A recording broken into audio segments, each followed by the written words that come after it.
แมตรบวกกันไปหัน5เฮือนมันก็ถืออยู่10เมตรลงหันเป็นอยู่5เมตรเป็นผู้ที่เป็น2 5เมตร2แฮมในอยู่2ทุบแล้วก็สิสร้างช่วยเลยโดยราคา3นั้นโดยประมาณอยู่4.3 ล้านประมาณ4.3 ล้าน 4.3 ล้านแม่รวม4.3 ล้านถึงบ่ก็ว่าจิตเลยแหวนไม่ใส่ลองหยุด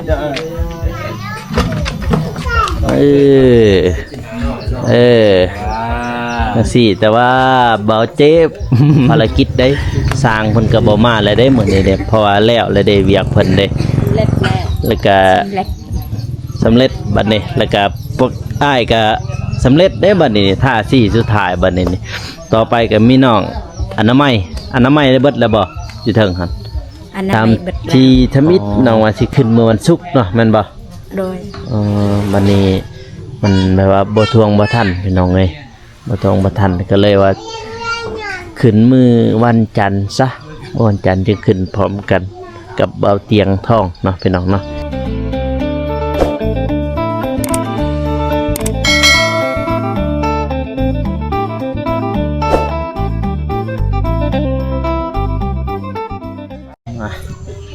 พี่น้องเลยเนาะกับสบายดีเด้อพ่อแม่พี่น้องเนาะบ่ว่าสิอยู่ภายในหรือว่าต่างประเทศก็ยินดีต้อนรับเข้าสู่สอบบ่าวโกสนบทสอบปะลาวเด้อพ่อแม่พี่น้องเอ้ยมื้อนี้คอยคำยามแรกเนาะพี่น้องเนาะนี่ทีมงานเฮาก็ทาสีบ่าวเจ็บน้องเดิมอยู่เทิงแล้วพี่น้องเอ้ยแล้วก็น้องเด่นเนาะเพิ่นกำลังทาสีลูกติ้งเนาะพี่น้องเนาะแล้วก็บ่าวน้องเป็นอยู่ลุ่มพี่น้องเอ้ยตอนนี้ก็เป็นเวลาประมาณ4 โมงครึ่งเนาะพี่น้องเนาะหลังจากที่เราไปลงคลิปแล้วก็มาเยือนน้องเดิมคือเก่าพี่น้องเอ้ยมาเบิ่งทีมงานเราท่าลูกติ้งเนาะพี่น้องเนาะเพราะว่าสร้างเพิ่นก็บ่ได้มาแล้วพี่น้องเอ้ยเพราะว่าเพิ่นก็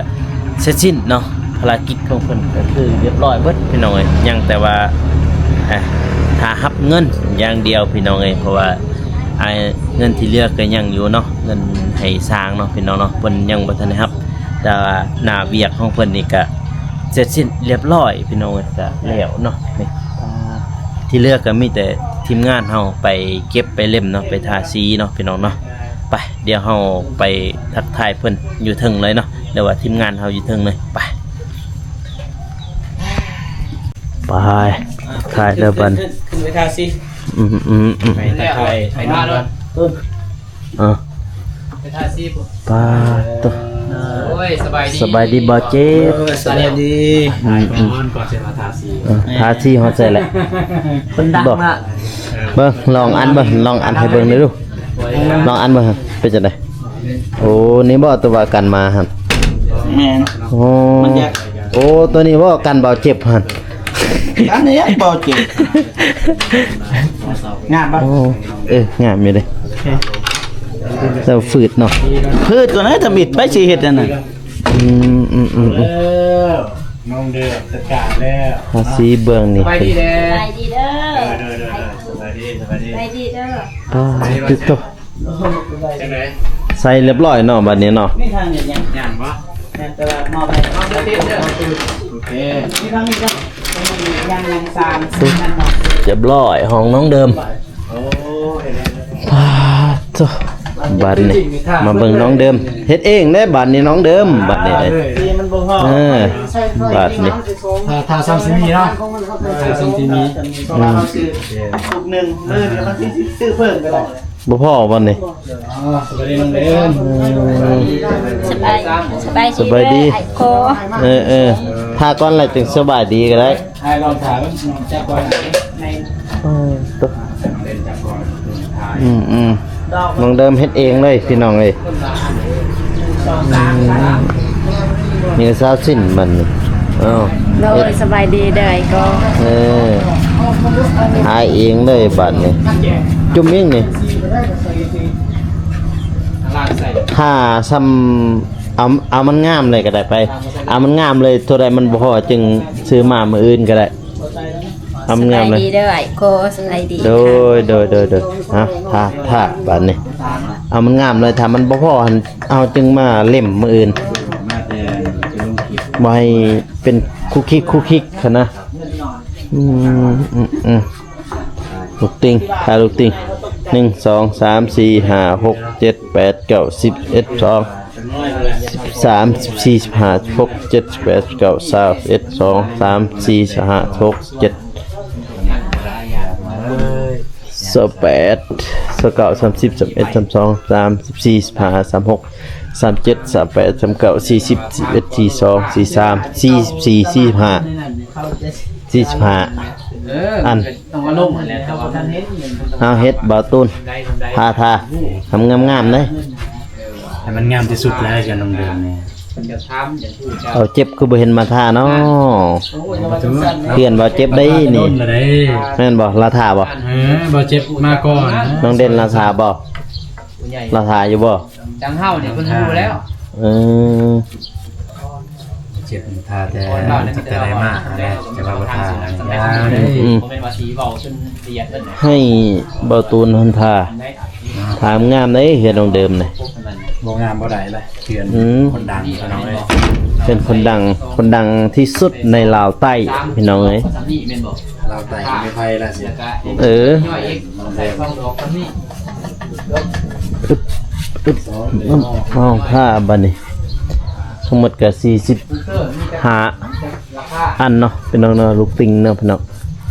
ทาสีทามึงงามโดดทั้งในก็ทาแล้วบ่อันนะฮะปังเยี่ยมครับยังปังเยี่ยม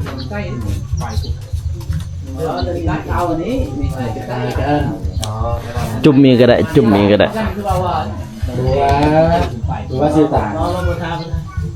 ตัวนั้นบางเจ็บสิออกแบบใหม่ได้ใส่นั่นได้ตัวนั้น บ่เจ็บเฮ็ดเองเลยตัวนั้นเราสิออกแบบใหม่ตัว ทีเดียวเลย มันมีงบมันเด้อเป็นหอนี่มันงามงาม ทาแต่ลูกติงนี่นะทาแต่ลูกติง ไปก่อนมื้อนี้นี่มื้ออื่นนี่มาแต่เช้าเด้อ มื้ออื่นนี่แต่เช้าแล้วสิทาสีมันแล้ว เฮาสิลงอันนั้นอีกบ่ได้ลงนะหลายเทื่อเลยเด้ปิดนัด เจ้าโทษนัดบ่โทษบอกบ่ บ่แม่นโทษนะแต่ว่าเงินมันด้นน่ะเด้บางทีเขาบ่มี ค เขา ลิปนี้ก็ไม่มีอย่างไรเท่าไหร่ครับ เขาเมื่อซื้อข้าวตอนเช้า ทาสีเขียนน้องเดิม นี่ได้ ที่กูซีรา อ่า โอเคมีแต่บอกแล้วนะ น้องเดิม อ้ายบอกเลยสนัดสนั่นตามเอาลง ทาเบาตูนทางามเด้อแหละ เฮ้ยสุดยอดเลยนะ บ่เจ็บหายเด้อ เอาสิได้เนี่ย บ่เจ็บหายเด้ทาบ่งามบ่เจ็บหายเด้ เพื่อนเราเด้ เออ อนาคตได้นี่เด้ เป็นคนดังเฮ็ดดีๆได้ ดังที่สุดในลาวใต้คือเกินน้องเดิม เด่นนะอยากเห็นอยู่ก่อนอะไรอย่างไปให้เนาะ ฮะ อยากเห็นไปให้ว่าเจ็บ เออคันว่าไหน เฮ้ยฟังวะโอ้น้องเด่นละเมอพับไซ ยังคิดอยู่นะยังคิดอยู่ ดังแล้วยิ่งเนาะ เบิ่งเดี๋ยวผมถามว่า น้องเด่นกับน้องเดิมดังแล้วยิ่ง ตูนบ่โก ฮะ สิทำเรื่องไปเด้อไปต่อเลยบ่จักรทานนิดนึงแล้วต่อเลย ทำเลยทำเลย ทานสั้นๆนี่แหละ ทำว่าจังเด้อ เบิดแล้วสิ โอเคพี่น้องได้อยากอาเสียงตรงนี้ราคา เบิดตรงนี้นี่ งานเฮากัน สี่อย่างเลยให้บอก พาไป งามแล้วตัวนี้ทุกหนึ่งมันแพงเด้ มันเลื่อนมาได้ไง แต่มันต้องใส่ซ้ำเพื่อท่าเด้ เป็นมาแล้ว ถ้าเพื่อเรียบบนเรือก็ได้ เลื่อนเลื่อนโอ้ตะกองเขาสด ของแท้อะไรแบบนี้แหละถ่ายมันงามเหมือนน้องเดิมนี่ สีกับเป็นงานเท่าจากยากประตูจะเป็นทางสีเจ้าทาสีแต่ทาสีทาเข้า ไป ไป ราคาไปเลย สร้างท่าสีท่าสร้างบัดนี้ โอ้โหเราตุนเด้ ทาซ่า เนี่ยเป็นท่าอยู่ เอาต่อเลยไปอึ๊บ มา สบายดีได้เด้อตอนนี้ใครเก็บได้เด้อ สบายดีสบายดี วันนี้ใครเก็บให้ได้เด้อติดเสียงเด้อแล้วก็วันนี้ได้เด้อได้เลยยังมีเนาะตัวทางอ่ายทางจะมาแล้วเนาะไฟฟ้าแหละ เรื่องไฟฟ้าบ่ มารวมเดี๋ยวคนราคาสอบถามทางคุณยายเพิ่นพี่น้องเนาะสอบถามว่าเดี๋ยวคนราคาเสียลงไฟเพื่อนน้องเดิมว่า คนราคาสันใดเนาะจากเน็ตอ้ายเพิ่นแท็กมึงแล้วก็เว้าเบิ่งว่าสันใด แต่นี่ฮะนี่แล้วเนาะ แม่นมิดว่าเบาเจ็บกับเบาหนุ่งว่า5 เมตรเอาอะไรแต่5 เมตรเขาบ่เข้าใจ มันมีขึ้นเนาะขึ้นจากเสาไปแล้ว8 เมตรบวกกันไปหันหาเฮือนมันก็ถืออยู่10 เมตรลงหันเป็นดู5 เมตรเป็นพอดีเป็น5 เมตร ต่อ5 เมตร25 เมตร 5 แสดงว่า เมตร เขาลงแต่เทิงลงมา แม่น8 8แล้วก็ขึ้นอีก แม่น ขึ้นแล้วก็ไปนี่อีก แม่น โอ้คงเขาไปไหนเด้คงเขาไปไหนอีกไปไหนอีกลงลุ่มอีก แม่น ลงลุ่ม หั อี ว ก กระดาน บนกระดานอีกนี่บนกระดานขึ้นกระดานอีกมีอยู่กระดานอันนี้ลงไปเสาอันนี้โอ้โดย ไล่เพื่อไว้สหาธรรมน้ำถึง2 ถึง 3ปานนั้นแหละ โอ้ประมาณอยู่5 เมตรเนาะ แม่น ไรประมาณไว้5 เมตร ดอกไผ่มันมีอยู่3 ดอก 3 ดอก แผ่น1 แผ่น โดย มอเตอร์1 หน่วย5 ทับอันนั้น โดย 60 นะ เตอร์60อ่ะ แม่5 ทับ 60เพราะว่า5 ทับ 80บ่มี อืม 5 ทับ 80 5 ทับ 60 ขับ60นั่นเตอร์ก็ใช้งานได้ดี ได้ดีปกติซ้ำเขาใส่ทั่วไปอย่างเงี้ย อืม คันสันนี่ทีมงานเฮานี่คิดผิดเฮานี่คิดว่ามานี่เลย บ่ เขาลืมว่ามันลงลุ่มมันไปขึ้นเดิง ลง แม่นเติมก็ เขาจับฝุ่นเขาก็ลงสูงเตอร์นี่แป๊ด โดย ซอสเป็นเม็ดขึ้นไปนี่มันไปหันประมาณ ก็ไปแล้วก็ลงลุ่ม ลงสกระดาน ลงใส่กระดานนี่ เอาสิเอาจักดอกไปนี่ตามมาตรฐานทางอ้ายว่าจักดอก เพราะว่าของการเขาธรรมดาอยู่เขาอนุมัติมามีแต่2 ดอก มีแต่2 ดอก ตั้งช่วยกันเลยนะช่วยพวกน้องเลยก็จะบ่อยากดอกทุกอย่างเขาสิช่วยเหลือเลยให้เลยนะ โดยโดยโดย มาแต่มาทานมาอะไรมันมี2หั่นนะความหมายว่ากันแรงสั้นแต่ว่าพวกเจ้าเฮ็ดยังในอยู่2ทุบแล้วก็สิสร้างช่วยเลย โดยโดย ราคาสำนั้น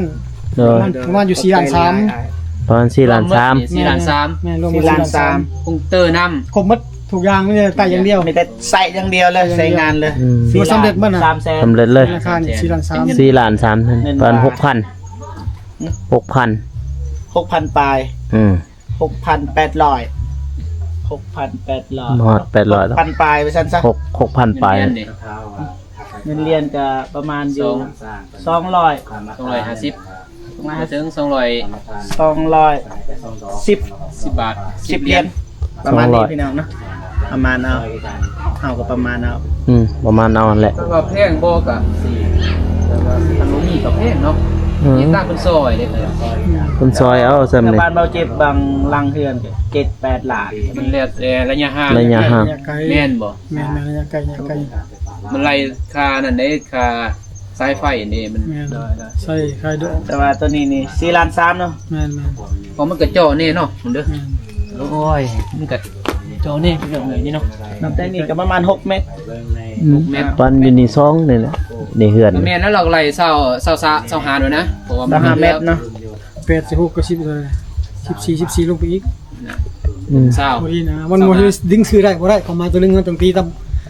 มมันนั่นไปตามพาตามเส้นไปมันสิดึงปึ๊บใส่ซื้อปั๊บแม่มันตีดอกนั้นอีหยัง เดี๋ยวดิเว้ย นั่นตีนั่นเด้ตีกิบตีกับนั่นแหละ อืมอืม มีแต่ว่า4 ล้านเนาะ4 ล้าน 3 เจ้านั่นแหละ กันว่ามีงบแล้วก็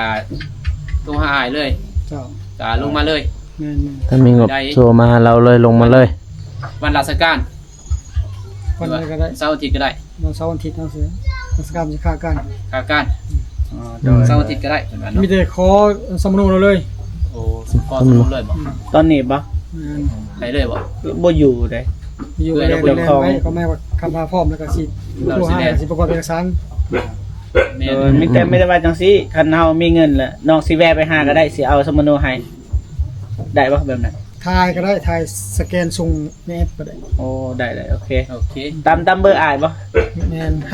5430483ตัว เดี๋ยวตามเบอร์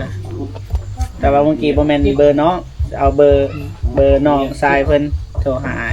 กับไอ้บินดิอยู่ใส่บินคอยบินไปเจ้าเกินกันพอรับเสาเป็นต้องเอาแบบนี้จะไปเห็น เอาใบ ใบบิน ใบบินจาก แม่น จากเจ้าของดินบ่ จากนี่หน่อยนึง โอ้ เสานี่ต้องมีบินข้างเคียงเพราะว่าเท่าที่คอมพิวเตอร์อยู่เสาเลยมันมีจับมันแล้วแม่น ของเอื้อยพวกนั้น แสดงว่านี่เฮาต้องเอานี่บินของกงเตอร์ตัวนี้ แม่น กงเตอร์ตัวนี้นี่ไผใส่ผู้นี้นี่แม่นเอาบินของผู้นี้ แม่น มันจังเก็บเก็บไผ่เด้เอา ทั้ง ไผ่ เก็บกับแม่นบอกว่าชีวิตเขาจับมันเลยจะได้ต้นมีจากต้นมีจากหน่วยเขาสิจับเนี่ยมัน โอ้ใส่ชีวิตเลย แม่นเขาจับมันตัวเขาบ่ได้เลย มาตรฐาน แม่นแต้มตัวที่เขาได้ แต่ทุกทีบ่ได้ลงทุกทีบ่ได้ ต้องลงใส่ซุนโดยเฉพาะ แม่นเสานี่จังหน่วยมีเมืองเพิ่นมันมี2 โดย นี่ยังน้อยนึงนะนี่นะบัดนี้มาเอาอีกของน้องเดิมช่องเนาะ แม่น2 2 3 4ก็ได้นะ แต่สิไปแต้มแบบตัวไปบ่ได้ต้องแต้มจุดนี้คำประกวดคนจุดนี้ มีแต่พอบินนำพวกนี้ บินตัวจ่ายเลยพายไผ่บ่ แม่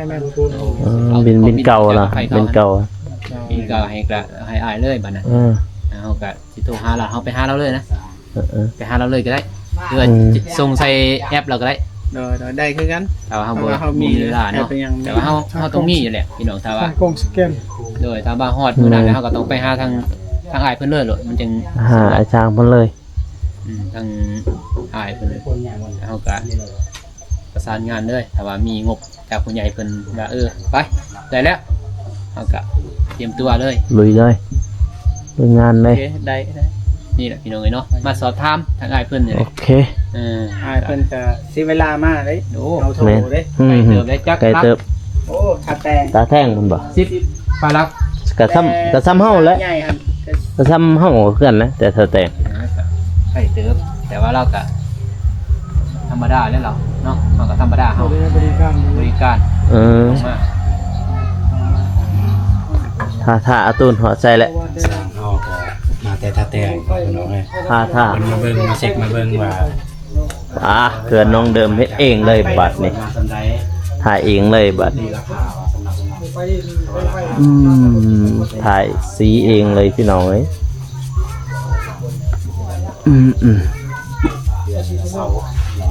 ปึ๊บเบิ่งเอาสิขึ้นก่อนปึ๊บ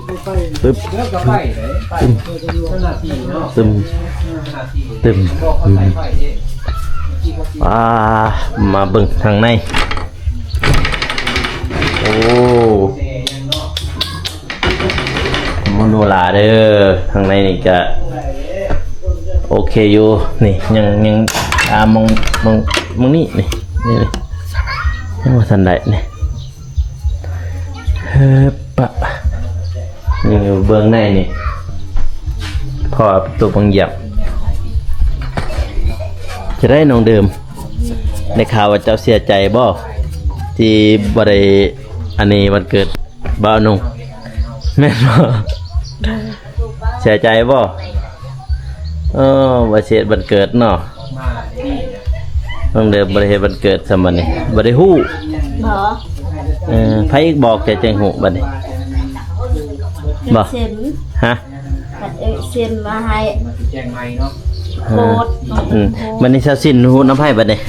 เรื่องนี้ น้องเบิ่งอยู่คลิป อ๋อเบิ่งคลิปเบิ่งหาถ่ายหั่นบ่ เลย อ๋อแล้วเบิ่งคลิปจังฮู้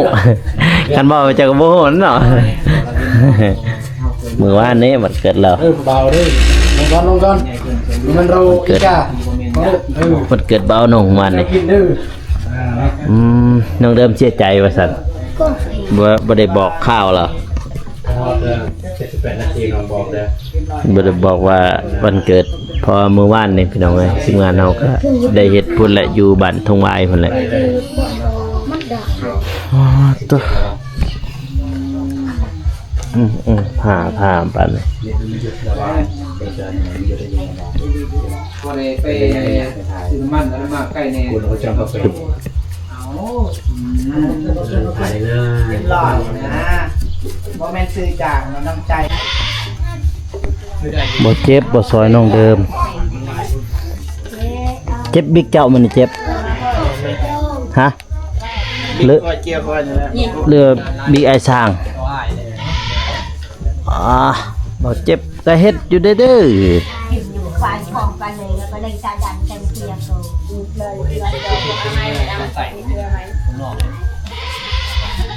เราสบาย เฮ็ดเจ็บเฮ็ดงามๆได้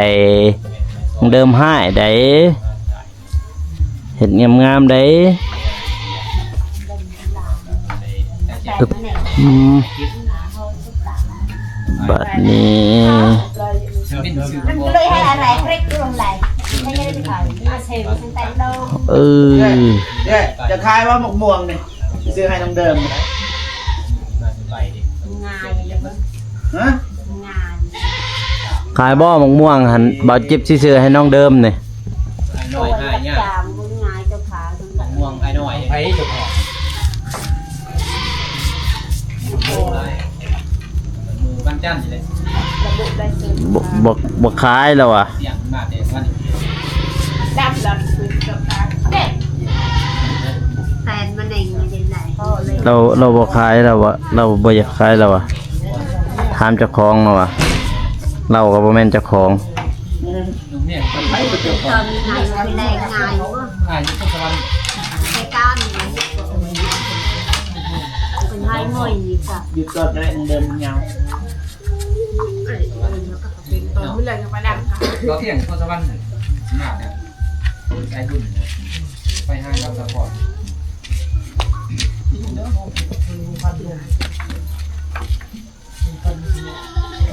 โอ้ลูกพันธุ์อยู่ปาเซ่ไหนตะวันบอกลูกพันธุ์แนวไหน คนกับเสื้อคนสวรรค์ไอ้แม็กไอ้แม็กน้องไอ้เมีย น้องเมฆพ่อพรบ่ ลูกพันธุ์เอ๊ะ บ่เจ็บ แนว ดุดี เรื่องคนพิการเนี่ยหรอ เราก็บ่ธรรมดาเราก็เฮ็ดพี่แหละคันใดพี่แหละ บอกแม่ รถตลาดตะลีนบ่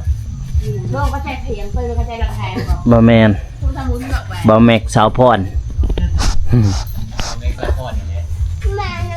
มีแต่บ่แม็กสาวพรและอยู่หุ่น ดังเอง บอกว่าเรื่องดังนะมันเกินดัง เกินดังแหละ เล่นก็ดังเลยนะน้องกำลังเย็นนะ บริษัทเตยซึมดูนะคะ เย็นโดยจะเย็นมากเนี่ยกำลังถึงไก่พ่อ3 เดือน ไป เอาเย็นสายบุญ โอ้บ่ทันฮอด แต่ว่าตะกี้ก็เห็นอยู่เห็นเดือนแต่ว่าเขาไม่มีทุนเขาคอยแต่เขาเอง อื เขาเอง มเฮ็ด ไม่มีใหญ่เลย อ้ายเจ็บเฮ็ด เองเอาเย็นหนัก ทาสีซะด้วยทาสีเองแล้วนะบ่เจ็บบ่ะ แต่คอยพอไปลองเป็นเงินข้ามอะไรชื่อเนี่ยขอเที่ยงมากดิ บัดนี้ เที่ยงมาก ว้าว ตัว ติดตาม เด้ทางถึงแล้วบัดนี้ยังเหลือบันไดสะสิ้นก็หอบลูกหอบเต่ามาทาสีบัดนี้ เอาหัวต่ำเลย ตะกี้โอ้ย มันเป็นตาเบิ้งเนี่ยเดือนแนมเห็นเบิ้ลเลยนะ เอาไปบัดมุงจุกอีล้อนี่แหละเพื่อนนี่แหละจุกอีล้อไหนแม่น้ำปลาไหลนะอันนี้คนเบิ้งเหมือนคนต่างประเทศอะไร โอ้งามเด้เริ่มงามแล้วเด้บัดนี้เริ่มงามขึ้นไปแล้วเราสิ้นป้ายให้บ่เจ็บท่าก็ได้ลูกอย่า ช่วยกัน ขาปิดเลยแล้วเรื่องทำดีให้คนน่าจะบอกคนนี้จำใบเนี่ย เริ่มจับแทนคนน้ำเหมือนมัน ใช่ไหม จะมีคนซอยแล้วกันมันไปได้ ถ่ายเลยสิแล้วแหละ จะได้สังเกตทำคนซอยได้แล้วก็มีทุกอย่าง บาด นี่โอ้ งาม เสื้ออยู่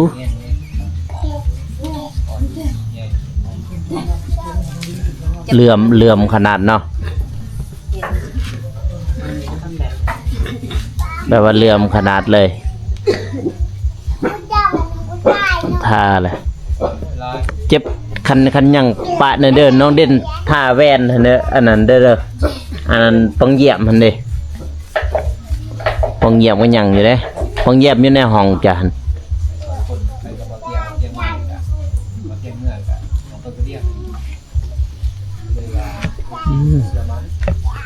งามเติบบัดนี้เหลี่ยมตัวนี้โอ้ ใหม่เดี๋ยวนี้เลยค่ะมาทานเลย อืม ได้ได้เดียว โอ้โห เอาไปหาในบ้านในเมืองได้ วันเลย เอาไปบ้าน งานกอบวันงานไอ้กอง ต่อไป ขายประมาณ เล่นไม่ก็ไม่ดังให้ได้จ้ะ เรียบร้อยบัดนี้ เทียบตอนนี้ในละเมื่อมันจะเหมือนเราหายเมียจะเว้น ไม่เจ็บเมียจ้ะปัญหา โอ้ยกระปายให้เรากินหมากแน่กินให้มันสุกแน่ มากอันนี้กินซุปโปรเซฟ ไอ้ดะมันดัง เด็กที่ กระโปรงไงยัง อาโปมันมี เจ็ดสิบ นะกระโปรงไง โอ้ยลูกจะดมซีแหละหันพอแล้วเราให้ดมซีให้เด็กหน่อยฮะ สิลันซา ดมซี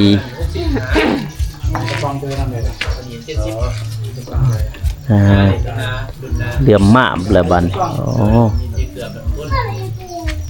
เขาโคตรซื้อ ฟังเรื่องตะปังแรงมือยังไงวัดเล่น เขาเบื่อกันติดตามกันเป็นทางหัวก็ถูก บัตร ทางนี้จะถ่ายแล้วว่าทางนี้ ทาน เราทานแล้ว มันเป็นหนามเจ็บเพิ่งยึดขาแจงหนึ่งขยก เทิงบอก ก็ว่าจิตเลยแหวนไม่ใส่ นี่ลองยุดลองช่วยทุกกันแล้วนะถึงได้เย็นอันนี้ โอ้ย ซึ่งบนมี เบา กิน เจ็บนะ ไปเสื้ออยู่ ลองเดินไปซอยเบาเจ็บดูก่อน อืมใช่ให้อันนั้นเด็กเออ ไม่บอเจ็บธรรมดาเนาะ บ้านเรียบบ้าน ธรรมดา แล้ว แล้วเนาะ บ้าน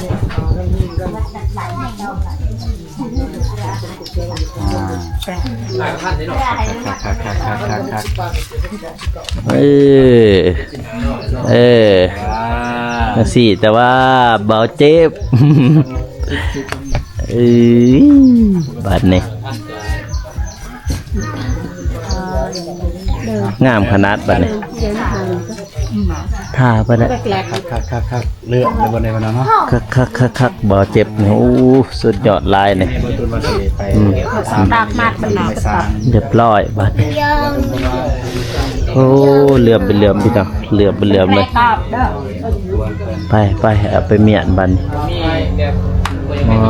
แบบ ต่อเนาะกะสิประมาณนี้พี่น้องเนาะเพราะว่าทีมงานเฮากะท่าเนาะเขาเจ้าท่าเรียบร้อยเบิดพี่น้องเอ้ยเนาะต่อกะเสร็จสิ้นเนาะพี่น้องเนาะมื้อนี้ภารกิจก็คือทาสีเรียบร้อยเบิดพี่น้องเนาะกะต่อไปก็มีแต่ว่าเกี่ยมขึ้นเนาะพี่น้องเนาะกะดีใจบ่บัดนี้บ่ ดีใจ ก็เรียบร้อยแล้วได้บัดนี้ เดี๋ยวรอจบข่าวได้บัดนี้นี่จบภารกิจได้สร้างเพิ่นก็บ่มาแล้วได้มื้อนี้เด้เพราะว่าแล้วได้เวียกเพิ่นเด้ เล็กแล้ว แล้วก็ เล็ก สำเร็จบัดนี้แล้วก็พวกอ้ายก็สำเร็จได้บัดนี้ท่าสี่สุดท้ายบัดนี้นี่ต่อไปก็มีน้องอนามัยได้เบิดแล้วบ่อยู่เทิงหั่น อนามัยเบิดแล้ว อ๋ออย่างแต่กองล้างนั่นบัดนี้อยากแต่กองล้างนะมื้ออื่นเฮาสิอนามัยกองล้างอีกบัดนี้เพราะว่าเฮือนนั่นเรียบร้อยพี่น้องเอ้ยพวกเขาอนามัยเรียบร้อย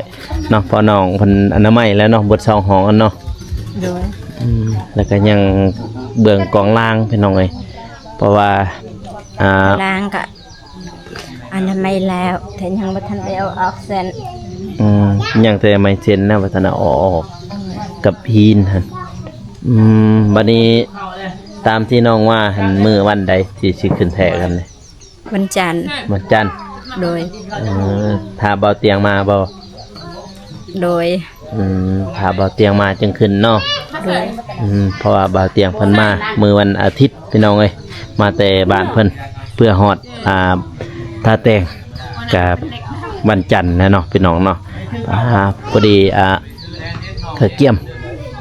สิขึ้นกระเกียมสิขึ้นมาเบิ่งทางกล่องกันกระเกียมสิขึ้นมื้อวันจันทร์เนาะพี่น้องเนาะเพราะว่า